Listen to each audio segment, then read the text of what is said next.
Hello everyone, I am Berdish and this is Epic Tabletop, when we strive to give you the best hobby experience.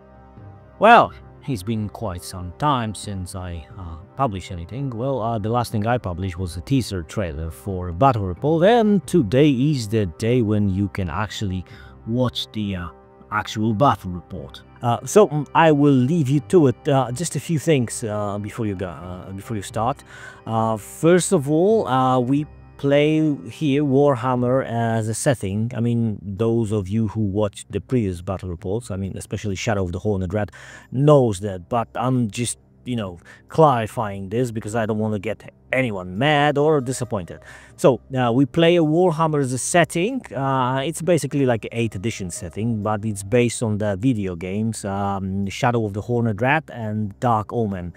So there is no GW rule set here. We are using OnePageRules, well, slightly modded, if I can say so. The other thing is that there is no scenario breakdown before the battle report.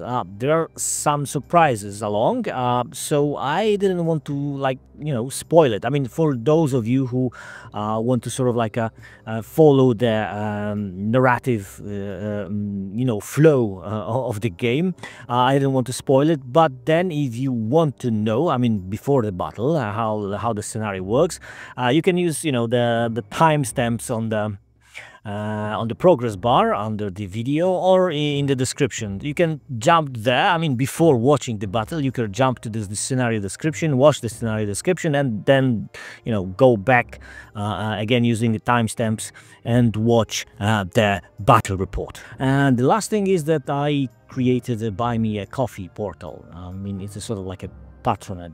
I mean, I'm sure you know what it is. Well, if you can help me that way, that would be great. I mean, every buck counts. And I will talk about this a bit more because I think I owe you an explanation. I mean, after all, I'm asking for your money, so I want to, justify why I'm doing this now. So yeah, well, again, if you can help me this way, it would be great. I mean, I will talk about this a bit after the battle report, and I will talk about this at length. I mean, more in the next material. Next material will be actually about me making those scenarios. I mean, Shadow of the Horned Rat, Rescue Ilmarin, and the one that you just about to watch, the Ravine, because I'm getting usually questions about where did you get those miniatures, this terrain, and sort of. So I will show you how I actually made those, paint those, and where are they coming from. Yeah, so this should be up in a week of 2 weeks tops. Still, the Buy Me a Coffee portal is up, so if you want to chip in, would be great. If you can't or you don't want to, fine. I mean, if you can subscribe, give me a like and comment, because the infamous YouTube algorithm likes comments. So yeah, that would be great. Of course, first watch the battle and then decide, and that's pretty much it. Now I invite you to the world of shadows and omens.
This is the place.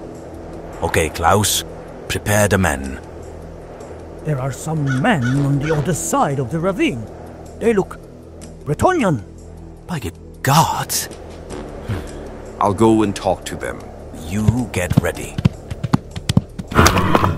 Hello there, my good fellow. Good day to you, sir. How can we be of assistance? Sir, there is a goblin army bearing down on you.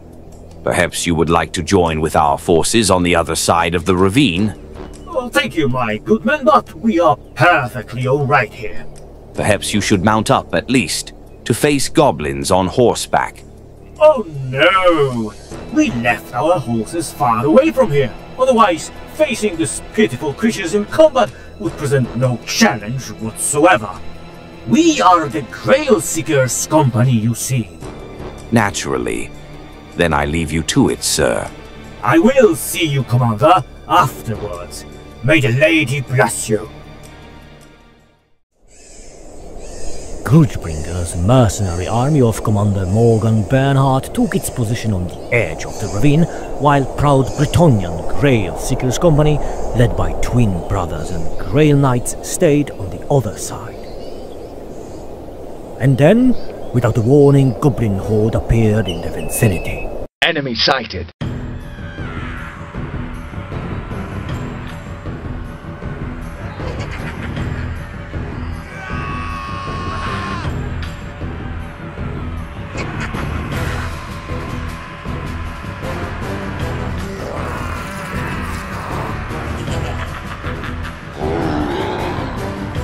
Grudgebringer force was first to act. Both city guard, arquebusiers and Corporal Fletcher, crossbowmen, took a position along the very edge of the ravine. City wizard Nicholas joined the shooters in order to provide aid with his magic.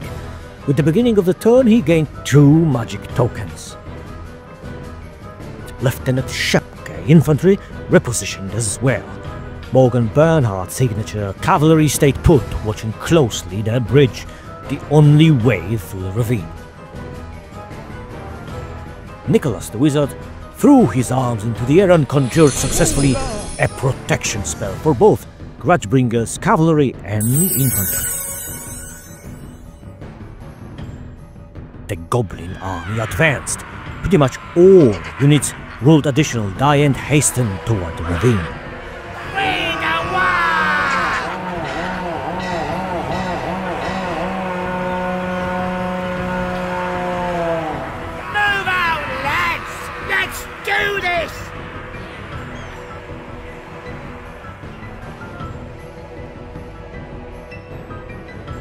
In the shooting phase, the only unit that was in range of anything were the Bretonnians. They opened up with the longbows on the closing goblins, but perhaps because of the distance, they score no hits. Turn 2 saw change in initiative and goblins were first to act. Light Goblin Shaman, with his freshly received 2 additional casting tokens, decided to cast a spell called Sneaky, using all of his tokens. 3 tokens since it was a difficulty 3 level spell, and 1 additional token to lower the needed score from 4+ to 3+. He succeeded, and 2 of Goblin units will get a substantial boost to movement next time they activate. Afterwards, Shaman trotted forward along with the rest of the army. Squeak Herd, because of the sneaky spell, had +6 inches to the charge range. This allowed the beast to charge furiously at the Bretonnian Grail Seekers Company.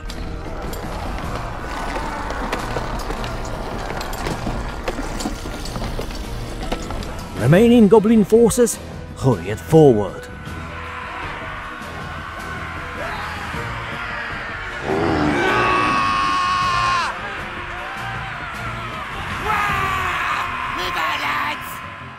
When it comes to Grudgebringer's movements, the whole army stayed where they were, preparing for the oncoming onslaught. Except Nicholas the wizard. He attempted the protection spell again. With only 2 casting tokens, he needed 4+ to succeed. And he did. This time, spell was put on crossbowmen and city arquebusiers. Afterwards, magician repositioned slightly. All goblin shooters were either out of range or were running during the movement phase. Therefore, shooting phase belonged solely to Morgan's men. Corporal Fletcher then aimed at the approaching Night Goblin shortbow unit. Fire! But scored only 3 hits. Even worse, Goblin's defense rolls absolved them of any casualties. City arquebusiers fired on the closest Goblin spearman. Fire! Hitting 4 times. This time Goblins were not so lucky and 3 of them perished. Now what was left was hand-to-hand struggle between herd of Squeak Beasts and Bretonian's company. Squeaks charged, so they attacked first with a whooping 20 attacks. Hitting on 5 pluses, they scored amazing 13 hits, 4 of them with rending. This did not bode well for the Bretonians.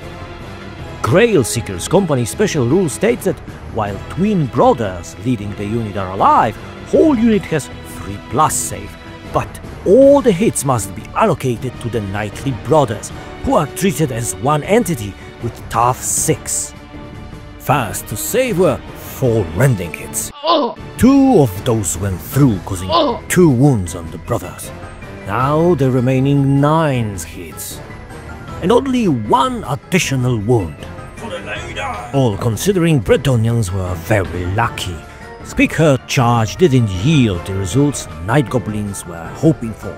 Now the Grail Seeker strikes back with 14 dice. They score only 4 hits. To add to insult, Wild Beastie saves all the hits but 1. The only consolation was that because of the 3 rows of men in the Bretonian unit and the standard bearer, Grail Seekers won the fight, pushing the herd back and forcing it to take the morale test, which it passed yet again, showing lack of Lady Blessing for the Grail Seekers company apparently. With the beginning of turn 3, initiative returned to human mercenary army.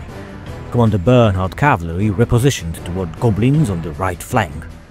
Although breach seemed like the only way through the ravine, some Night Goblin units were capable of crossing on their own merit, namely Squigs and Squeak Riders. As for the rest of the Goblin army, Morgan was sure devious greenskins will think of something. Arquebusiers also changed their position, aiming at the approaching enemy. The rest of the Grudgebringer's army held their positions. Night Goblin army continued its march. Spearmen dashed forward, reaching edge of the ravine. What were they planning next was puzzling. Squeakcrawlers also reached the edge of the gorge, and the rest of the army surely marched forward.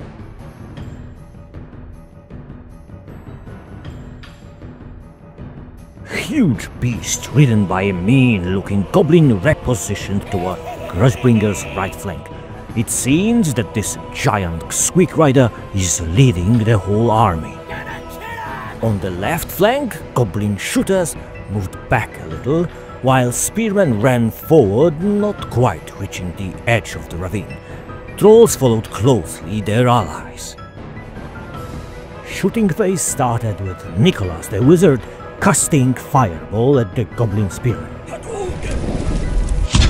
Outcome was rather moderate though, as only 1 gobbo died in the fire. Next, Corporal Fletcher crossbowmen fired at the approaching Night Goblin shortbows. Fire!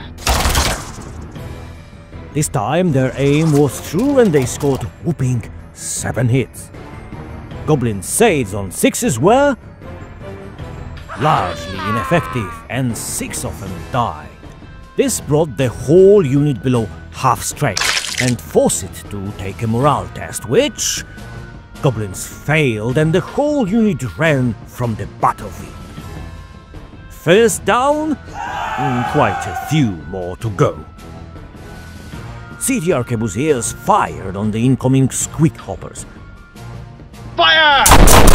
scoring 3 hits. Beast saved 2 hits, which meant that now there is no stopping them, and coming next turn, wild beasts will cross the ravine. Goblin shooting was non-existent, since the only unit that was in range ran from the battlefield after being ridden with crossbow bolts by Corporal Fletcherman. Combat phase again focused on struggle between Bretonians and wild squeak beasts. This time Grail Seekers attacked first with 14 attacks hitting on falls and scored solid 8 hits. Beasts were sailing on 5 pluses and managed only 1 save, which led to pretty much annihilation of the herd. Their counterattack was totally ineffective, causing Bretonians no hits. But miraculously herd passed morale test, thus not allowing Bretonians to shift their focus elsewhere. Turn 4 saw initiative revert back to goblins. Movement phase started with depleted squeak herd charging the Bretonians. Act of desperation or madness on the beast's part, but in reality this unit had very little choice otherwise. Now on the Grudgebringer's right flank, big Night Goblin Spearman unit holding its position near the edge of the chasm was up to something. Commander Bernhard only raised his brows slightly when Greenskins produced from amidst their rank a wooden platform of sorts, which they threw over the precipice. Scenario rule states that unit can cross the newly elected platform if quality test will be passed. In case of Night Goblins, 5 pluses needed.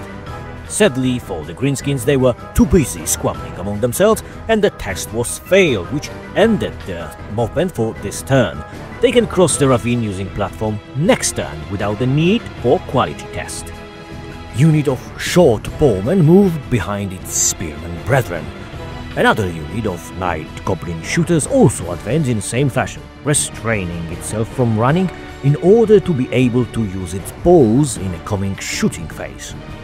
Shaman moved towards Spearman with an idea of providing magical support.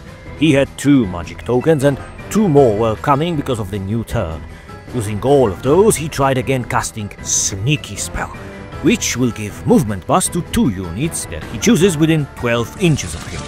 He needs 3+ in order to succeed, and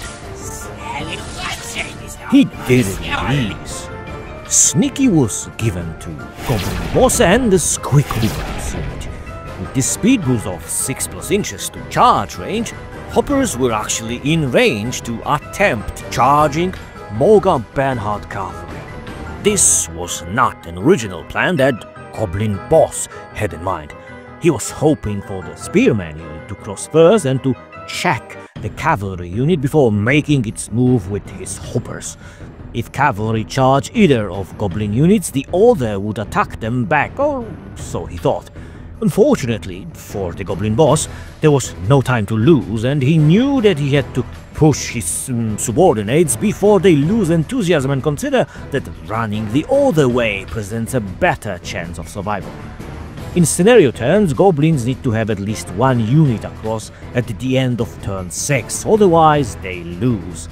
On the other hand, if they manage to cross with 4 units and those will be alive and present on the table at the end of turn 6, Grudgebringer army will have to admit defeat.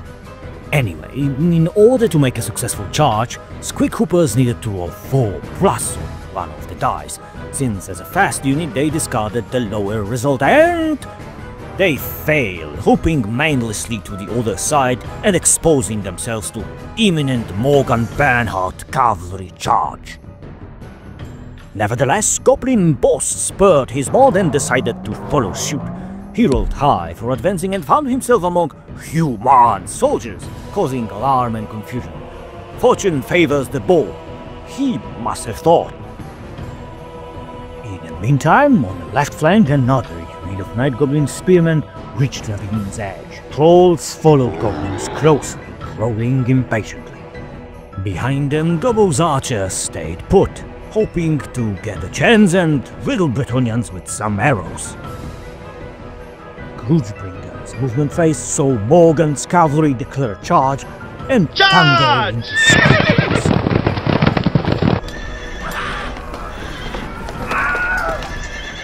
This was the only movement human army did. Shooting started with gobos aiming at a couple of Fletcher crossbowmen. Greenskin scored 3 hits. Grudgebringer unit was saving on 4 pluses because of the protection spell. And they failed badly, causing 3 brave men to die. Return fire from Fletcher's men was highly ineffective, killing only 1 goblin. Arquebusiers fared a little better and managed to kill 3 Night Goblin spearmen.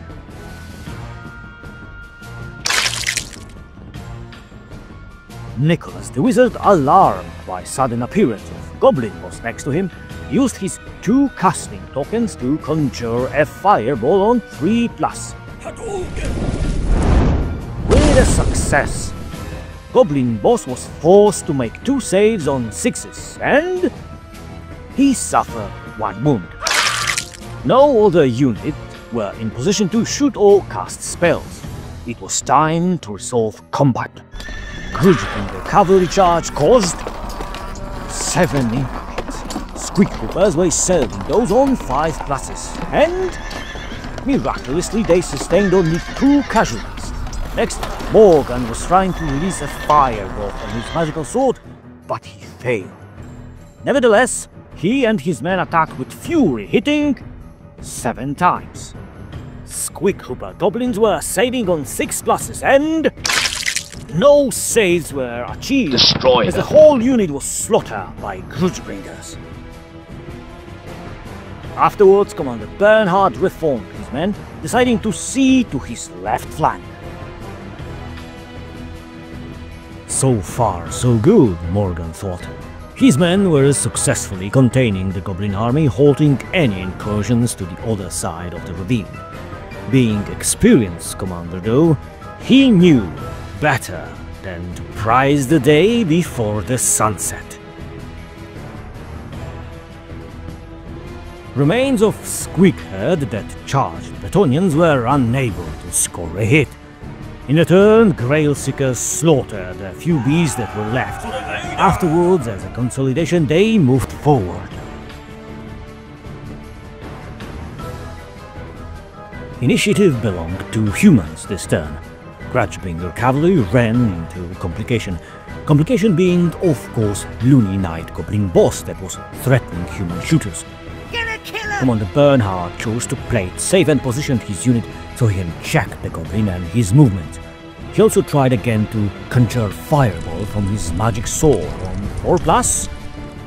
With a loud whoosh, fireball sped to the Goblin warchief. His saves were unsuccessful and he suffered 2 wounds. Next, Nicholas the Wizard decided on the same course of action. Because of additional casting tokens, his fireball would succeed on 3+. And again, Goblin was unable to save, leaving him on only 1 wound. On the left flank, Lieutenant Shepke was still waiting, prepared for whatever comes next. And on the other side of Ravine, Bretonians charged Night Goblin archers. Now for the Goblin movements. Night Goblin's spearman unit finally made it to the other side. Shortbowmen and gobos followed closely. Shaman ran, trying to keep up. Goblin Warboss decided that his only plan for the moment was to remove himself from cavalry charging arc. In order to do so, he needed a high result on running die, and he rolled 1. Still, this gives him 9 inches of movement and the 3 additional inches from bowing ability. All in all, with 2 inches of bowing rolled, Warboss was able to move out of cavalry visibility range and thus prevent himself from being trampled under the horseshoes, at least for now. On the left, another Night Goblin unit of spearmen produced wooden plank breach, which they hurled over the ravine. Unfortunately, this unit of gobos also failed its quality test, causing them to stay on the wrong side for now. This created a traffic jam of sorts, since trolls were held up as well, causing many angry growls from brutish monsters. In the shooting phase, city arquebusiers opened up on crossing goblin unit. Fire! They scored 4 hits and goblins were unable to make any saves. This forced them to take quality tests since they were now under half strength. Goblins wouldn't succeed on 5+, but they failed and the whole unit fled the battlefield. Another Night Goblins unit answered by releasing their arrows at crossbowmen. They scored 3 hits. Corporal Fletcher men were saving on 5+ and they did rather well. Still, one brave soul joined Sigma. Second unit of short bowmen aimed at arquebusiers. Goblins scored only 2 hits. Still, arquebusiers were not lucky enough with their saves despite the production spell, and 2 men died. The wizard attempted fireball spell, which he wanted to hurl over the ravine at the goblin bowman, but he failed his casting roll, producing no effect whatsoever. Now it was time for hand-to-hand combat. Bretonians hacked furiously at Night Goblin short bowmen, hitting 5 times. Goblins were successful with only 1 save and 4 of them dies. Their counterattack scores 2 hits, but Bretonians' save on 3+ proves too much for Goblin Rusted Steel. Initiative is again with the Gobos. Goblin Warboss turns around, threatening rear of human cavalry. Goblins on the left flank finally crossed the ravine and trolls again followed closely. Goblin shortbowmen on the other side of the battlefield cross as well, threatening close by arquebusiers. Shaman hurried across the plank bridge as well, mumbling something incomprehensible under his substantial nose. Other unit of goblin shortbowmen closed some distance between them and human crossbowmen. The last Gobo shooter unit bravely decided to charge all conquering Bretonians. They had 0 chance of shooting enough Grail Seekers to force them to test quality. On the other hand, by charging at least they will strike first. Corporal Fletcher crossbowmen decided to back away a bit, something they should have been utilizing from the start, since their weapons are of greater range than goblin shortbows. Nicholas, having gained 2 casting tokens, decided to use them straight away and hurl another fireball at the approaching Night Goblin shooters. He successfully caused 2 hits on goblins. Their saves on 6+ failed and both greenskins were burned to crisp. This vital play by the wizard brought the unit below its starting strength and caused quality test, which goblins failed, fleeing the battlefield. Morgan Bernhard cavalry decided to face goblin warboss again, who, if left unchecked, would threaten some of human units.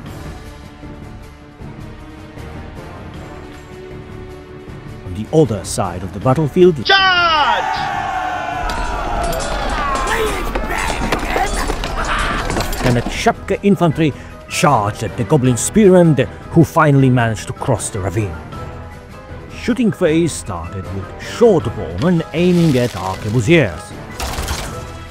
Goblins scored solid 4 hits. With no additional protection of any kind, humans were saving on 5+, and miraculously they suffer no harm whatsoever. Their return fire, on the other hand, Fire! was devastating. Angered humans scored 6 hits, and goblins, well, greenskins were not as lucky with their saves as humans. 6 goblins died. This result prompted quality test, which to no surprise goblins failed, which caused their unit to disintegrate. It seemed that Morgan Bernhard force was getting the upper hand in this battle. Across the battlefield, Lieutenant Shepke infantrymen attacked Night Goblin spearmen. Normally, goblins would strike first because of the spear rule, But Shepka's men have a special rule allowing them to strike their opponents with their shields. This attack, while it always strikes first, it causes no casualties, but upon scoring hits, excludes opponents from striking back in a given turn. Therefore, first row of Grudgebringer infantry bashed at the goblins, causing 3 of them to lose balance and lose their attacks. Then goblins struck with their rusty spears. Their 7 attacks scored pitiful 1 hit. Additionally, human infantry was still under the protection spell, which caused them to save on 3+, and, well, humans suffered no harm. On the other hand, infantrymen fought well and dispatched 6 goblins. Still, goblins kept their wits about them and passed the quality test after the lost fight, keeping them ready for the next turn. On the other side of the ravine, Bretonnians continued their bloody adventures, but this time goblins struck first, causing 1 hit, which Grailseeker saved with ease. Bretonnian counterattack with 14 dice hitting on 4+, caused 8 hits, which translated to 5 dead goblins. One remaining chap didn't want to play hero and fled, promptly screeching loudly. Bretonnians reformed by facing about and getting ready to continue their bloody trail. Regroup, man! This was the end of turn 6. Goblins failed to win the scenario. Their forces are all but spent and they had only 2 units on the other side of the ravine instead of 4 required to win the game. Still, those 2 Night Goblin units denied the victory to humans also. Something is wrong, Klaus. This force of goblins we are facing could not hope to accomplish much. There are not enough of them to threaten the city, and when they would disperse to ravage the area, the city's garrison forces would be enough to extinguish them. There are some worrying developments at the city. I just had a pigeon. Troops that were sent along the ravine to make sure no goblin units tried to sneak around the gorge were completely destroyed. Apparently there is a huge greenskin army advancing from the east. The city is in danger. They marched 100 leagues around the ravine. This is unusual for greenskins. There is some cunning mind behind all of this. It seems that all that we have accomplished here is that we have allowed ourselves to be drawn into a trap. Morgan! Enemy troops are overtaking us from behind! We fight to break through. Die, Umi! Goblins! In this new situation, Grudgebringers acted first. Morgan decided to get rid of pesky goblin warboss. His cavalry charged with impetus. Charge!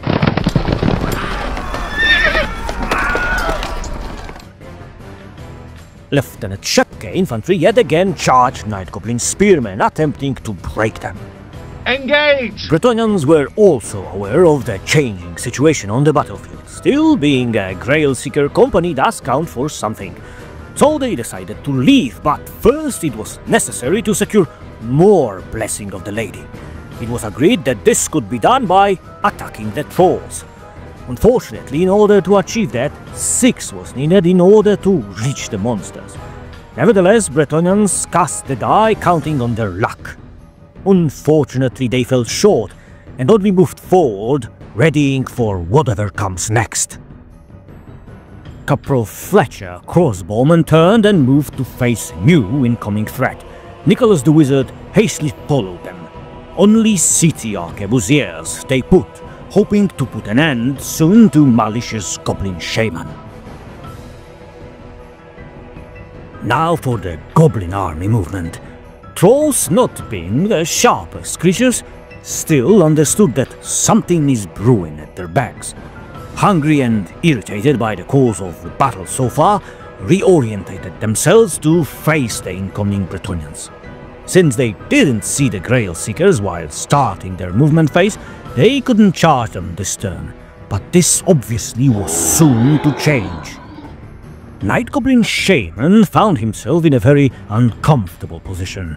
His cover of spearmen evaporated and he was staring down the barrels of too many guns.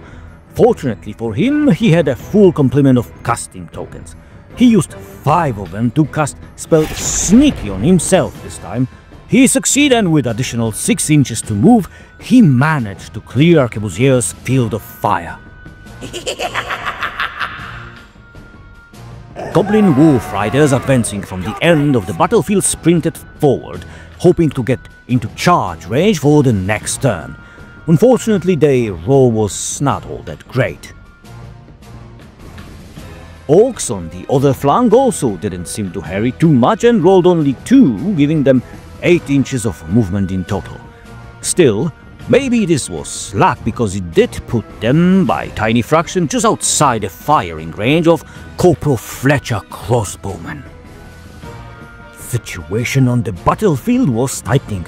Just a moment ago seemed like Grudgebringers needed this last push and the goblin army would shatter. Greenskin's reinforcement appearing at the humans' backs endangered everything they have managed to accomplish so far. Combat started with hits caused by Grudgebringer cavalry plowing into solitary goblin warboss. As he was only 1 wound, this was, to no one's surprise, the end of him.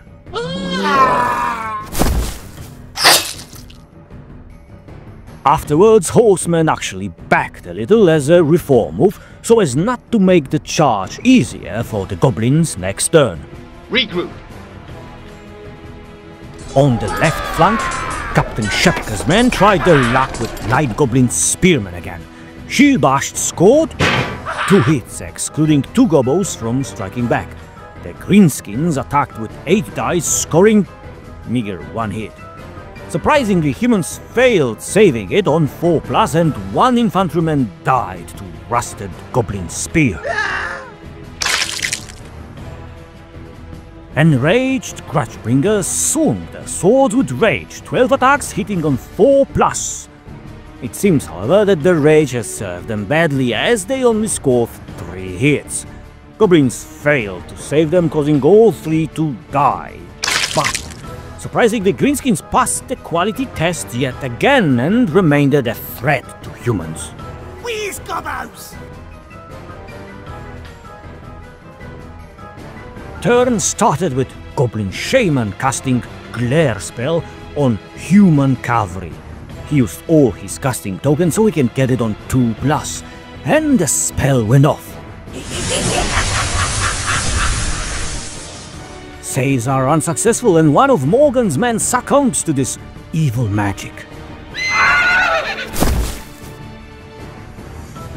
Next, Shaman moves in a way that seems a bit loony, but there is a plan. Shaman hopes that Wolf Riders will get here soon, and if he stays within 3 inches of them, he will not be a viable target for shooting. Cunning plan indeed. There was one flaw though. Wolf Riders did not cover much ground in previous turn, therefore, in order to make the charge, they needed to score 6 on one of the dice. And they fail, and in the result, expose themselves to countercharge by Grudgebringer's cavalry. Also, unfortunately, for Night Goblin Shaman, wolves did not make it far enough to get into 3 inches range of him.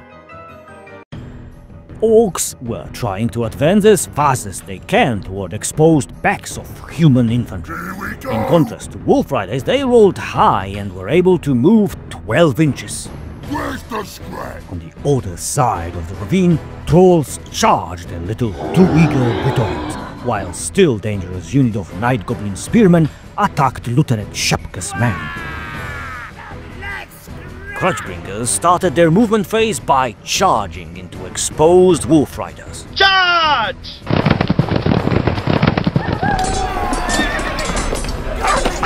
City Arquebusiers turned around, clearly aiming at the Shaman, while crossbowmen kept their position. Shooting phase was solely human affair, since all goblin shooting units were either destroyed or fled the battlefield.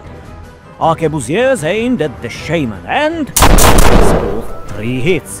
Shaman still had a chance since he is tough 3. If he can make one 6+ save, he will live, and he makes it, hanging on 1 wound exactly. Corporal Fletcher man opened up on the incoming and very much threatening orcs. Fire! They score 3 hits. Orcs manage to save 1, losing 2 boys to crossbow bolts. Nicholas chooses to target the orcs as well. He hurls fireball at them, killing another 2. Combat phase starts with Morgan cavalry fighting the Goblin Wolf Riders. Impact alone scores 6 hits on goblins and they manage to save 1, which brings total Wolf Riders annihilation. No mercy. Cavalry reforms facing towards still incoming orcs on the other flank. At the edge of the ravine, goblins furiously attack Grudgebringer infantrymen, but they score no hits whatsoever. In return, Lieutenant Shepka's men slay 4 goblins and win the fight. Goblins finally fail their quality test and flee. Very fortunate turn of events as infantrymen are now free to face the incoming orcs. Regroup. On the other side of the ravine, Bretonnians are trying to break through the other side while murdering some trolls in the process. This time, however, trolls were first to strike, and they score 4 hits. With AP1, Grailseekers were saving on 4+, and they suffer only 1 wound. For the leader! Bretonnians answered with 14 attacks, scoring meager 3 hits. Troll saves on 3+, were not very successful, and Beasts suffered 2 wounds since regeneration rolls failed. On the other hand, Trolls passed quality tests and they were still very much in this fight. It is the last turn and it starts with Shepka's men attempting to charge incoming orcs. Engage! They need to roll 3+ in order to make it, and they failed, exposing themselves horribly to incoming orcs. Fortunately for Captain Shepke, Commander Bernhard's men were also preparing to charge the orcs.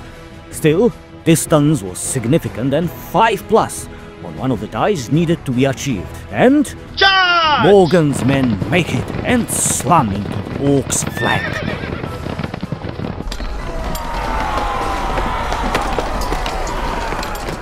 Next, crossbowmen moved forward and turned, aiming at the trolls, just in case. Bretonnians had no option other than charge the trolls again. Wizard Nicholas turned to face his goblin counterpart, and Arquebusier stayed in place hoping to get another shot at the shaman. Unfortunately, Shaman did not comply with their wishes as he ran as far as he could, finishing his move well beyond shooting. This last combat phase started with Bretonnians hacking at the trolls. With 14 attacks, they scored 7 hits. Troll saves all but 2 hits, and the regeneration roll saves another, causing them to suffer only 1 wound. Still, this means 1 very dead troll. Beasts counterattack with 6 dice on 4+, hitting 3 times.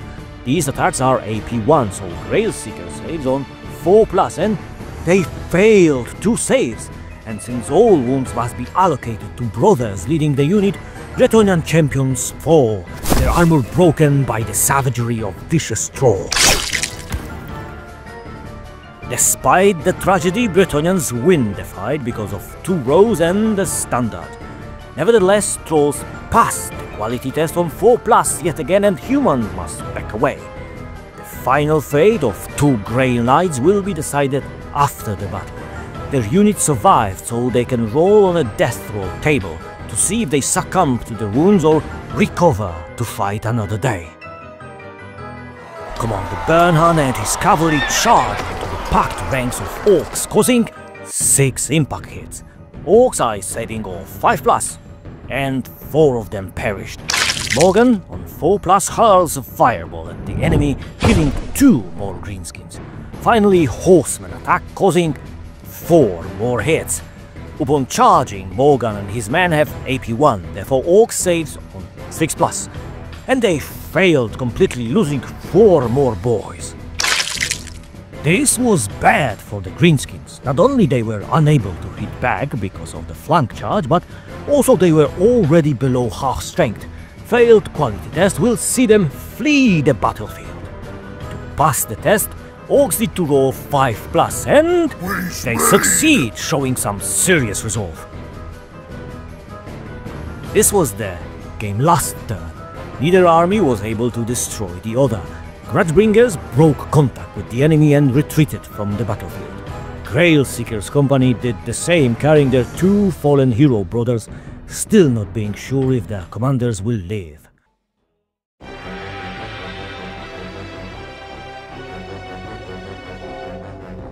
Klaus, any sign of pursuit?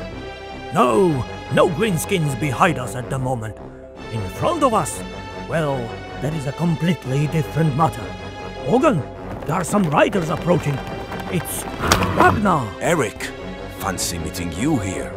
Morgan, by the gods, I'm happy to see you. Were you a part of the screening force? Yes, we were scouting for those city fools who wouldn't listen to us. When the army was overrun by Greenskins, we hacked our way out and now we're here. Care to join us for handsome pay and some more bloody adventures? Gladly, Morgan. Always happy to serve under your competent command. Men, we make for the city then.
So, I hope you liked the game. Well, at least as much as I liked creating it. Well, for the most part, anyway. Okay, first of all, I would like to thank Giuseppe from Axia Tales of the Old World. Well, he filled gaps in my Bretonnians, because all the Bretonnian miniatures are from Giuseppe, from his company Axia Tales of the Old World. You can find him on MMF, I mean my mini factory. There are some brilliant miniatures there. And there is the third Kickstarter launching soon. This time there will be vampires. Some really cool miniatures, so go check them out. I mean, there were already Bretonnians, obviously, and Witch Hunters. Both those sets are just marvelous. So check them out. And again, thanks to Giuseppe. Like I said, he gave me a few more Bretonnians so I could create the unit you just witnessed, a unit that was fighting so heroically. Now, a few words about the game. So first of all, if you have like doubts, this is a game. I mean, we actually played it, and it was filmed.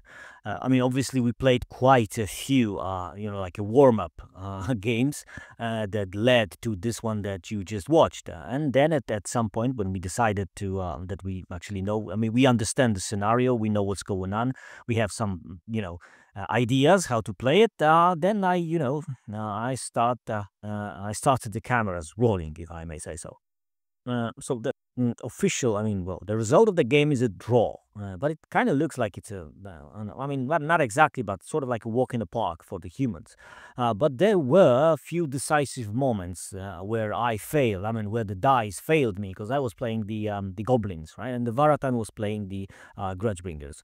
Especially, the moment when the squeakhoppers were ready to charge, and all they needed was to roll 1-4. I mean, they rolled 2 dice, and at least one of them should have been like 4+, and it didn't happen, and the whole thing just failed, and they like it was in the scenario, they mindlessly just hooped over the ravine, exposing themselves to grudgebringer cavalry charge. The other thing is that I had this bad idea, obviously, to put the trolls behind the goblin spearmen.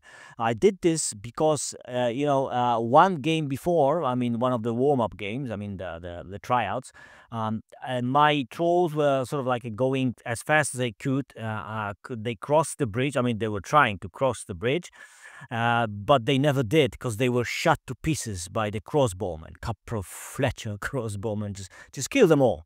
And this time I thought, like, okay, I will shield them and they will attack like later, because apart from squeakhoppers, they are pretty dangerous. I mean, if not the most dangerous unit in the whole goblin, I mean greenskin army. So yeah, obviously this plan didn't work out very well. It created some sort of traffic jam, as you witnessed, and trolls didn't do much. I mean, they didn't get to the other side, and the only thing they did, they just fought Bretonnians.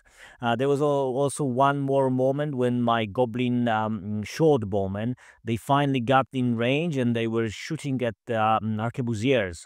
They scored like 4 hits, and I was like pretty happy because the arquebusiers, like 2 of the arquebusiers were already dead. So I thought, yeah, I mean, I got them like 4 times. Their saves are all 5+, so at least like 3 will die. But Varatan rolled the dice, and there was only 5 and 6s, and nothing happened. So yeah, well, it's a dice game, right? Also, I mean, I think it's important to state that my opponent, I mean Varatan, who played the Grudgebringers, he didn't know about the 3 extra turns that will happen if he will not win decisively in 6 turns. So yeah, that was a surprise for him, and it turned out actually great. Last thing I want to mention when it comes to a game is that we did make few mistakes. I mean, the whole thing is narrated, obviously, so these mistakes are not easy to to spot, but they are there. I mean, it's just normal, I suppose. There's one sort of like a bad mistake. I wonder if you can spot it, but I don't think it would change the actual outcome of the game. So yeah, it's just okay. I suppose that the whole thing turned out rather great, I think. As you probably noticed, this game was planned as a part of campaign. Yeah. Battle report like this takes a lot of time to make it. Time, effort, and, well, money.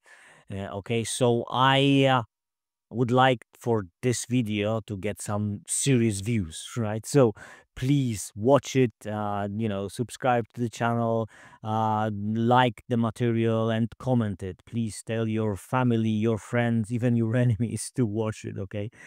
Because I'll be honest with you, if I hope this do great, right? Because, well, the whole campaign is already planned.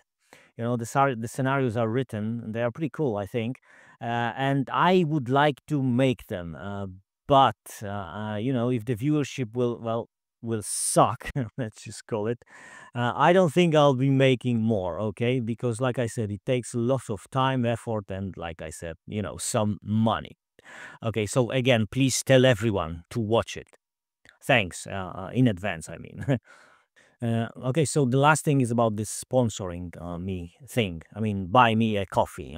If you can help me this way, that will be great. Because, like I said, apart from time and effort, this costs money. I will talk about this, a bit more, like I said, in the material that will concern the whole process of creating these. But now I just want to say, because I created the portal, there is not much there. I mean, there are some subscriptions and a way to throw a few bucks at me if this is your will.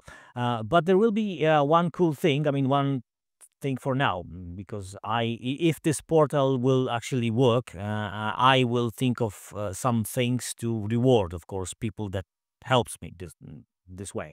But there will be a thing. So for everyone who will, chip in for this campaign, there will be a voting thing. I mean, because, I wanted to create this little campaign to resemble the actual games. I mean, the Shadow of the Horned Red and Dark Omen. And in those games, there were some, cool choices. I mean, usually it was like you could go somewhere, help someone, and then you could get additional troops that you normally would not if you just go straight path.